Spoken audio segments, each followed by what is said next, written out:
मोतिहारी से सीएम नीतीश ने की समाज सुधार अभियान की शुरुआत।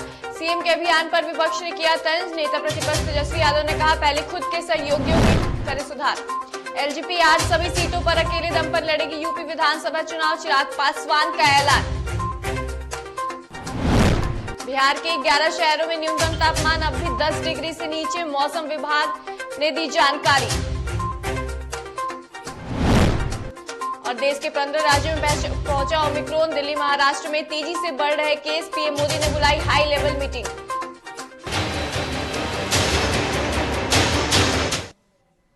नमस्कार, आप देख रहे हैं डीटीवी भारत और मैं हूं आपके साथ एकता। चलिए अब रुक कर लेते हैं खबरों की ओर और बात करते हैं। सीएम नीतीश कुमार ने बुधवार को पूर्वी चंपारण जिला मुख्यालय मोतिहारी के ऐतिहासिक गांधी मैदान से समाज सुधार यात्रा की शुरुआत की। आपको बता दें कि अपनी यात्रा की शुरुआत करने पहुंचे सीएम नीतीश ने गांधी मूर्ति पर पुष्पांजलि किया और यात्रा की शुरुआत की। वहीं सीएम की यात्रा शुरुआत के दौरान जिला प्रभारी सह मद्य निषेध मंत्री सुनील कुमार, पथ निर्माण मंत्री नितिन नवीन गन्ना व विधि मंत्री सह स्थानीय विधायक प्रमोद कुमार भी मौजूद रहे। वहीं यात्रा की शुरुआत के लिए आयोजित कार्यक्रम को संबोधित करते हुए सीएम ने जीविका दीदियों से बातचीत किया। वहीं इस दौरान सीएम ने जीविका दीदियों से कहा कि शराबबंदी का अभियान जारी रहेगा और जीविका दीदियों की भूमिका इस अभियान में काफी महत्वपूर्ण होगी। इसके बाद उन्होंने पूर्वी और पश्चिमी चंपारण जिला के अधिकारियों के साथ समीक्षा बैठक की। वहीं यात्रा के बाद पटना लौटे सीएम ने पत्रकारों के सवालों का जवाब दिए बिना ही चले गए। हम लोगों ने महिलाओं के उत्थान के लिए काम किया है, उस सब पर बात किए और करके हम बैठने लगे। उसी बीच में वहां बड़ी संख्या में सब महिलाओं की ही मीटिंग थी, तो सब ने, और जीविका समूह की थी, सब ने पीछे से कहना शुरू कर दिया, शराब बंद कराइए, शराब बंद कराइए, शराब बंद कराइए। तो हम तो बैठ रहे थे, तो हमने सबसे पूछा कि भाई क्या बोल रही है, तो वही बोली कि हमको भी तो यही लग रहा। तो वापिस आ करके और उसी समय मेरे मन में ये भाव जगा कि भाई अब जब मांग कर रही है महिलाएं, हम तो सब जगह कह रहे हैं कि अभियान चलाइए, लोगों को प्रेरित करिए, दारू पीना लोग बंद करें, तो ये सब बात तो कर रहे थे कोशिश, लेकिन उसका उतना ज्यादा लाभ नहीं होता था। तो जब महिलाओं ने ये बात कह दी कि साहब इसको लागू करिए, तो हम लौट करके आए और हमने साफ कह दिया कि अगर अगली बार फिर हमको काम करने का मौका मिला तो हम निश्चित रूप से लागू करेंगे। 2015 की बात थी, उसके 3-4 महीने के बाद चुनाव था, और ये जहां तक हमको याद है, ये संभवतः जुलाई की बात है। वहीं सीएम के समाज सुधार अभियान पर विपक्ष लगातार हमला बोल रहा है। इसी कड़ी में नेता प्रतिपक्ष तेजस्वी यादव ने पत्रकारों से बातचीत करते हुए यात्रा को विफल बताया और कहा कि समाज सुधार यात्रा से एक बार सीएम को अपने सहयोगियों को सुधारने की जरूरत है। तो वहीं कांग्रेस प्रदेश अध्यक्ष मदन मोहन झा ने भी सवाल उठाते हुए कहा कि मुख्यमंत्री की इच्छा शक्ति होगी तो बैठे बैठे समाज में सुधार हो जाएगा। सुधारने की बात तो चलो कोई बात नहीं, उस पर हमको नहीं टिप्पा टिप्पणी करनी चाहिए, लेकिन मुख्यमंत्री की ज्यादा जिम्मेवारी जो है सरकार को और सिस्टम को सुधारने की होनी चाहिए। बेरोजगारी, पलायन, शिक्षा, चिकित्सा, रोजी रोजगार नहीं, कर खाना नहीं, कुछ नहीं, हर सूचकांक में नीति आयोग के बिहार सबसे पिछड़े राज्यों में गिना जाता है। इसको कौन सुधारेगा? हमने तो कई बार जो सवाल उठाया, और नीतीश जी से हम कहना चाहिए समाज तो सुधरा हुआ है, लेकिन आपको समाज में कौन सी ऐसी चीज जो है बुरा लग रहा है भाई, जो आप सुधारना चाहते हैं? लेकिन बिहार के लोगों को, बिहार की जनता में तो ये भावना है और लोगों को ये लगता है कि सरकार जो है डबल इंजन की है, लेकिन कोई काम की नहीं है। उसको कौन सुधारेगा? जो पूरा सिस्टम कोलैप्स कर गया है। नीतीश कुमार जी ने पहले भी समीक्षा बैठक की थी, एक बड़ी समीक्षा बैठक की थी शराबबंदी को लेकर के, और उसके ठीक बाद बिहार विधानसभा में 6-6 बोतल मिल गया। डीजीपी साहब निहुर निहुर करके बोतल ढूंढ रहे थे, देख रहे थे, उसका क्या हुआ? कोई रिपोर्ट नहीं आई। और किस बात की समाज को सुधारने की बात करते हैं? वो तो मेन नहीं है। यहाँ हजारों करोड़ का शराब का कारोबार है वो कोई छोटा आदमी नहीं कर सकता है, बहुत बड़े बड़े लोग का इसमें हाथ है, उसको पकड़ने की ज़रूरत है। समाज तो खुद सुधर जाएगा और अगर उनकी इच्छा शक्ति होगी तो बैठे बैठे भी इस काम को बहुत बखूबी कर सकते हैं। लेकिन ठीक है, गए हैं तो अगर उनको यही मकसद है जो जाने ही से सुधार होगा तो इसमें मुझे क्या आपत्ति हो सकती है। वो पार्टी का काम में गए हैं समाज को सुधारने के लिए। मेरी शुभकामना हो जो अन्य जो उनका यात्रा जिससे कि कोई फायदा नहीं हो, इस बार अगर कुछ फायदा हो तो मुझे प्रसन्नता होगी। मुख्यमंत्री नीतीश कुमार के समाज सुधार अभियान पर बीजेपी प्रवक्ता प्रेम रंजन पटेल ने कहा है कि जब जब मुख्यमंत्री यात्रा पर निकले हैं समाज को हमेशा लाभ हुआ है। आगे उन्होंने कहा कि जब से एनडीए की सरकार बनी है बिहार में विकास हो रहा है। मंत्री लगातार 16 वर्षों से मुख्यमंत्री के तौर पे बिहार में काम कर रहे हैं। 16 वर्षों में 13 अब तक की ये 13वीं यात्रा है और विभिन्न मुद्दों के आधार पर विभिन्न विषयों को लेकर के वो यात्रा करते रहे हैं और मुझे लगता है कि इस यात्रा का लाभ मिलता है। समाज सुधार यात्रा मुख्य रूप से शराबबंदी, दहेज प्रथा और बाल विवाह को रोकने के लिए है। जिस प्रकार से जाकर के मुख्यमंत्री वहां के लोगों के साथ 2-3 जिलों के साथ मिलाकर के जीविका दीदियों से और अन्य लोगों के साथ जो सामाजिक क्षेत्रों में काम करते हैं, अपने उत्तरदायित्व का निर्वहन करते हैं, वैसे लोगों से बात कर करके और उन कुरीतियों के खिलाफ या उनको जो प्रेरित करने वाले लोग हैं वैसे लोगों के खिलाफ अभियान चलाने का काम कर रहे हैं। वहीं जहां एक तरफ सीएम नीतीश की यात्रा पर सियासत तेज है तो दूसरी तरफ सीएम की अगली यात्रा की तैयारी भी जोरों पर है। आपको बता दें कि सीएम की समाज सुधार अभियान के तहत अगली यात्रा गोपालगंज की होगी, जिसको लेकर गोपालगंज में ग्रामीण विकास विभाग के अपर सचिव सहित गोपालगंज जिलाधिकारी और एसपी ने मिंज स्टेडियम का निरीक्षण किया। वहीं यात्रा को लेकर सीएम की सुरक्षा पर भी विशेष ध्यान दिया जा रहा है। आपको बता दें कि इस यात्रा के दौरान सीएम गोपालगंज, सारण और सिवान के लोगों को संबोधित करेंगे।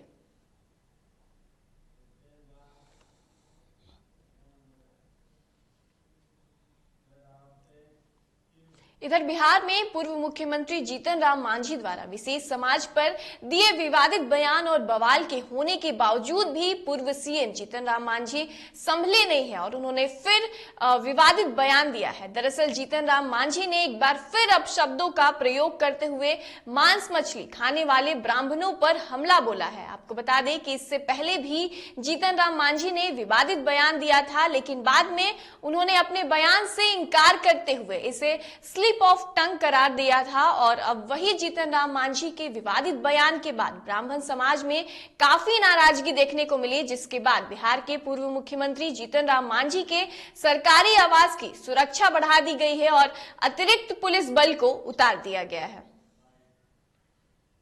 और ये में तो ऐसे लोगों से पूजा नहीं कराई आप लोग, यही शब्द हमने कहा था। इसके अलावा और बातें आई थी। इसके बाद प्रतिक्रिया में कुछ ब्राह्मण तबके के लोगों ने कहा कि जीतन मांझी ब्राह्मण को गाली दिया है। तो यहाँ पर ब्राह्मण का नाम नहीं हम जाना है। ब्राह्मण और पुजारी में फर्क है।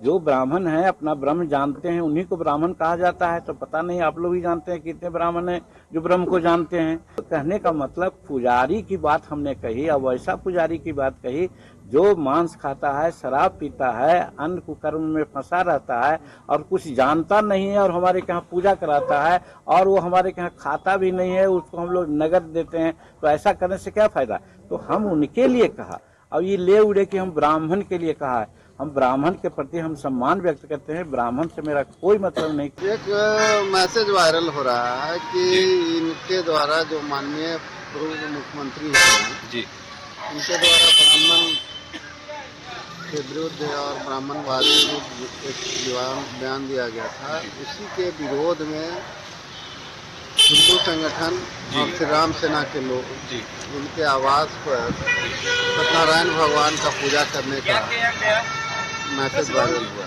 उसी के लेकर हम लोग नहीं है, सर्टेनिटी नहीं है कि कल ही आएंगे लोग, आज भी आने चाहिए। इसीलिए आप लोग भी आए हुए हैं।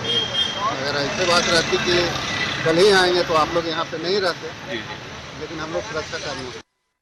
पूर्व सीएम जीतन राम मांझी के बयान पर जारी विवादों के बीच बीजेपी नेता गजेंद्र झा पर हुई कार्रवाई के बाद अब कांग्रेस ने कार्रवाई पर सवाल उठाया है। ऐसे में कांग्रेस के प्रदेश अध्यक्ष मदन मोहन झा ने कहा है कि दोनों ने गलत शब्दों का प्रयोग किया है और कार्रवाई दोनों के ऊपर कार्रवाई होनी चाहिए थी, लेकिन हमेशा सजा छोटों को ही मिलती है।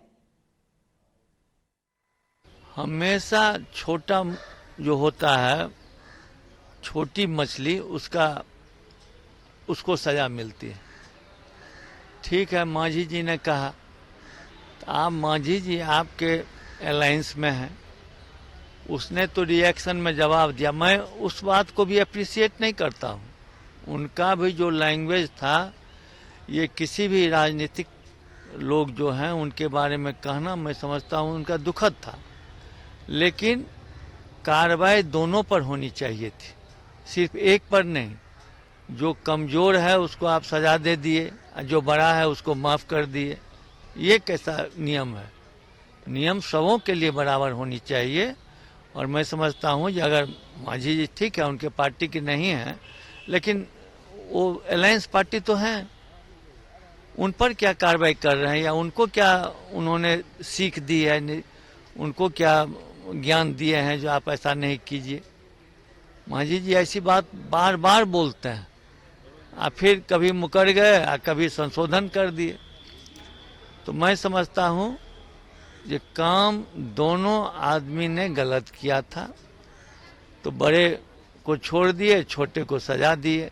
वैसे उनके पार्टी का अंदरूनी मामला है, लेकिन मेरी बिहार कांग्रेस अध्यक्ष पद को लेकर अटकलों का दौर एक बार फिर से शुरू हो गया है, जिसको लेकर यह कहा जा रहा है कि बिहार कांग्रेस को खरवास के बाद नया प्रदेश अध्यक्ष मिल जाएगा। हालांकि इस खबर को कांग्रेस के कई नेताओं ने अफवाह और न्यूज प्लॉटिंग करार दिया है। वहीं चल रही खबरों में यह दावा किया जा रहा है कि कांग्रेस के प्रदेश प्रभारी भक्त चरण दास ने प्रदेश अध्यक्ष के लिए आला कमान को 5 नामों का सुझाव दिया है। अब सूची के बारे में तो मुझे जानकारी है नहीं, लेकिन मुझे लगता है कि ये सोल डिस्क्रिप्शन जो है पार्टी के आला कमान का है, और हम लोग सब काम कर ही रहे हैं। कार्यकारी अध्यक्ष हम भी, आपको पता है, मदन जी के साथ इसके पहले भी हम लोगों ने साथ में काम किया है। तो ये जो पूरा मामला जो है कि इस तरह की बातें चल आती रहती है। अभी संगठन का चुनाव है, सदस्यता अभियान चल रहा है, हम तमाम लोग उसमें लगे हैं। तो ये निर्णय आला कमान को लेना है, प्रभारी महोदय को लेना है। उत्तर प्रदेश विधानसभा चुनाव को लेकर सभी राजनीतिक पार्टियां तैयारी में जुट गई है। कोई किसी के साथ गठबंधन की तैयारी में है, तो कोई पार्टी अपनी संभावनाएं तलाश रहा है। इसी बीच लोक जनशक्ति पार्टी रामविलास ने भी बिहार उपचुनाव में बेहतर परिणाम मिलने से उत्साहित हो यूपी में अकेले चुनाव लेने का फैसला लिया है, जिसको लेकर पार्टी ने अपने ऑफिशियल ट्विटर पर पोस्ट करते हुए इसकी जानकारी दी है। आपको बता दें कि पार्टी के राष्ट्रीय अध्यक्ष चिराग पासवान ने मंगलवार को 12 जनपद रोड दिल्ली स्थित अपने आवास पर एक बैठक बुलाई थी, जिसमें पार्टी के तमाम कार्यकारी सदस्य, जिला अध्यक्ष एवं सभी कार्यकर्ताओं ने अपने अपने सुझाव को चिराग पासवान के समक्ष रखा था, जिसके बाद ये फैसला लिया गया है।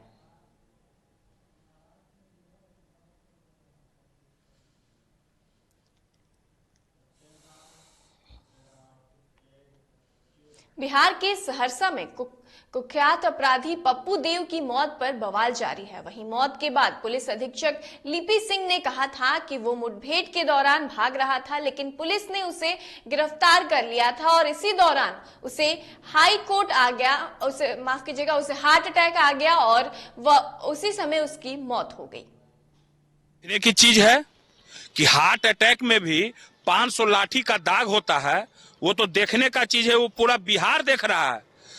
ये लिपि सिंह जो है, इसके मार्फत ये जहां जाती है मेरे समाज को ये टारगेट करती है। ये लिपि सिंह एक कृष्ण कुमार को साथ में रखती है। वो कौन है कृष्ण कुमार?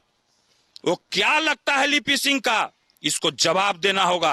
वो एक वांटेड अपराधी है जो मुंगेर में, जिसका फोटो आया था मारते मारते माता अथीवाला में, वो उसके ऊपर वारंट है, वो कैसे रह रहा है सहरसा सर्किट हाउस में? इसका जवाब देना हो। क्या संबंध है लिपि सिंह के साथ कृष्ण कुमार का? बिहार के उप मुख्यमंत्री तारकिशोर प्रसाद गुरुवार को बक्सर में आयोजित एक कार्यक्रम में बतौर मुख्य अतिथि सम्मिलित होंगे, जिसकी तैयारी जोरों शोरों से चल रही है। बता दें कि जिले के श्याम उत्सव वाटिका में स्वर्गीय कैलाशपति मिश्र की स्मृति में कैलाशपति मिश्र परिषद के द्वारा कार्यक्रम का आयोजन किया गया है। वहीं कार्यक्रम स्थल पर पहुंचकर एसडीएम, डीएसपी एवं सार्जेंट मेजर ने जायजा लिया है। इस बात उन्होंने जानकारी देते हुए एसडीएम ने बताया है कि सुरक्षा को लेकर प्रशासन सजग है।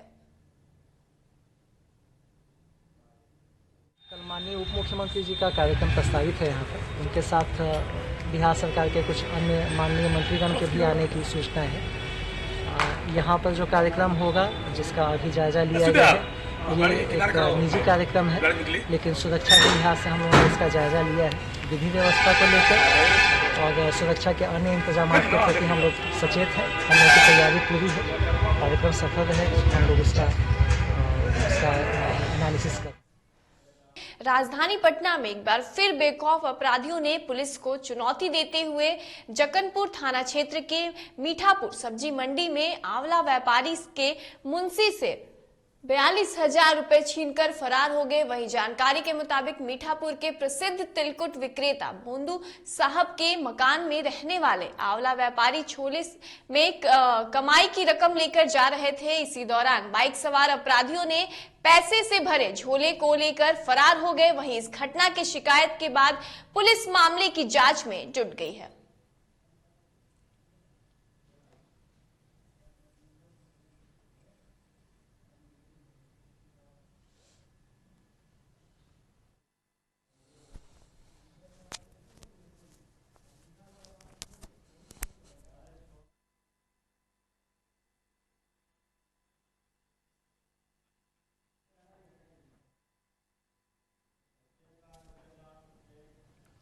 वहीं औरंगाबाद में तेज रफ्तार का कहर देखने को मिला। यहां अंबा थाना क्षेत्र के कॉलोनी मोड़ के पास दर्दनाक सड़क हादसे में एक वृद्ध की मौत हो गई। वहीं घटना के बाद मृतक के परिजनों ने बताया कि मृतक निमा गांव से औरंगाबाद मिट्टी मंजिल में शामिल होने के लिए आ रहे थे, तभी कॉलोनी मोड़ के पास अज्ञात वाहन की चपेट में आ गए। वहीं गंभीर रूप से घायल अवस्था में अस्पताल लाया जहां डॉक्टरों ने उन्हें मृत घोषित कर दिया।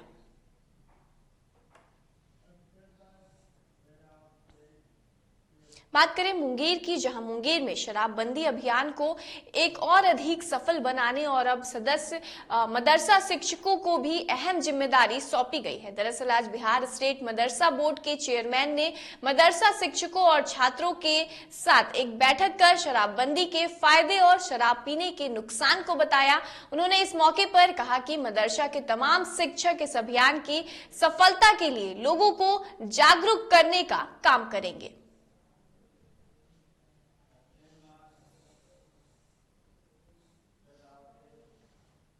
पटना जिले के बाढ़ अनुमंडल अस्पताल बाढ़ में बंध्याकरण कैंप के दौरान भारी अनियमितता देखने को मिला। यहां गांव से आने वाले मरीजों से जांच के नाम पर 600 वसूले जा रहे हैं, जबकि सरकार द्वारा घोषणा की जाती है कि बिहार की जनता को तमाम तरह की स्वास्थ्य से जुड़ी सुविधाएं लोगों को फ्री में मुहैया कराई जाएगी। इसके बावजूद भी वसूली की बात मरीज और उनके परिजन कर रहे हैं। वहीं इस स्थितियों के बाद मरीजों के परिजनों में आक्रोश भी देखने को मिला।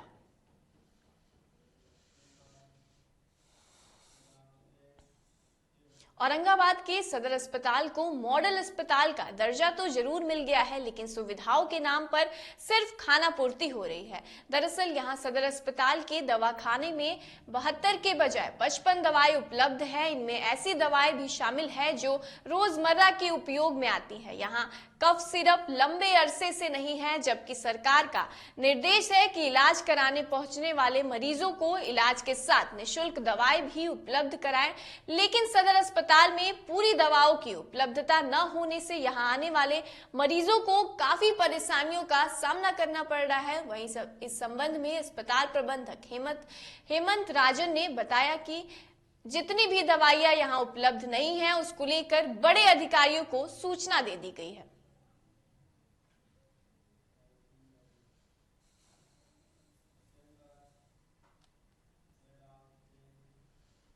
बात करें भागलपुर की, जहां भागलपुर के सैंडिस मैदान में जोश और जुनून से परिपूर्ण सैकड़ों की संख्या में छात्राएं सैंडिस कंपाउंड मैदान में एएसआई, एसआई, दरोगा और सिपाही बनने के लिए पसीना बहा रहे हैं। जहां 500 और 1600 मीटर दौड़ और ऊंची कूद की तैयारी करने में लगे हैं। दरअसल मंदार डिफेंस एकेडमी द्वारा कम शुल्क में छात्राओं को ट्रेनिंग दी जा रही है। वहीं किशनगंज, मधेपुरा, बांका समेत बिहार के कई जिलों में छात्राएं भागलपुर के सैंडिस मैदान में ठंड के बीच सुबह से ही ट्रेनिंग लेते हैं। दम करेंगे, ठीक है? चेंज।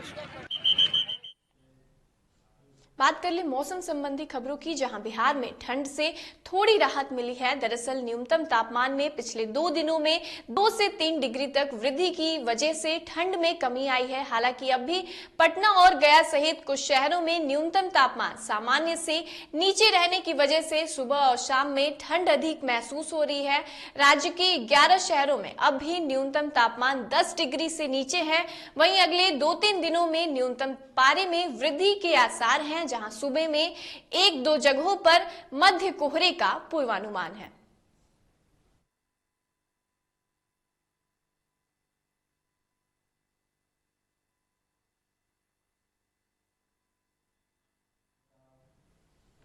उत्तर प्रदेश के रायबरेली में पुलिस को बड़ी सफलता हाथ लगी है। यहां रायबरेली एसपी के निर्देश पर मिलिएरिया पुलिस और एसटीएफ साइबर की टीम ने गुप्त सूचना के आधार पर कार्रवाई करते हुए वादिनी से फर्जी आईडी बनाकर 32 लाख रुपए की ऑनलाइन ठगी करने के संबंध में 3 विदेशी नागरिकों को गिरफ्तार किया है, जिनके पास से वारदात में इस्तेमाल किए जाने वाले लैपटॉप, मोबाइल फोन और कई सिम कार्ड समेत कई अन्य सामान भी बरामद किया है। ओमिक्रॉन के खतरे के बीच प्रधानमंत्री नरेंद्र मोदी ने आज कोविड-19 स्थिति की समीक्षा के लिए उच्च स्तरीय बैठक बुलाई है, जहां स्वास्थ्य विभाग के आंकड़ों के मुताबिक जीनोम सीक्वेंसिंग के जरिए अब तक ओमिक्रॉन के 214 मामलों का पता चल चुका है। जहां दिल्ली में सबसे ज्यादा 57 मामले सामने आए हैं, जबकि महाराष्ट्र में 54, तेलंगाना में 24, कर्नाटका में 19, राजस्थान में 18, केरल में 15 और गुजरात में 14 मामले ओमिक्रॉन के दर्ज किए गए हैं। जहां अब तक देश में 15 राज्यों में ओमिक्रॉन के मामले सामने आ चुके हैं।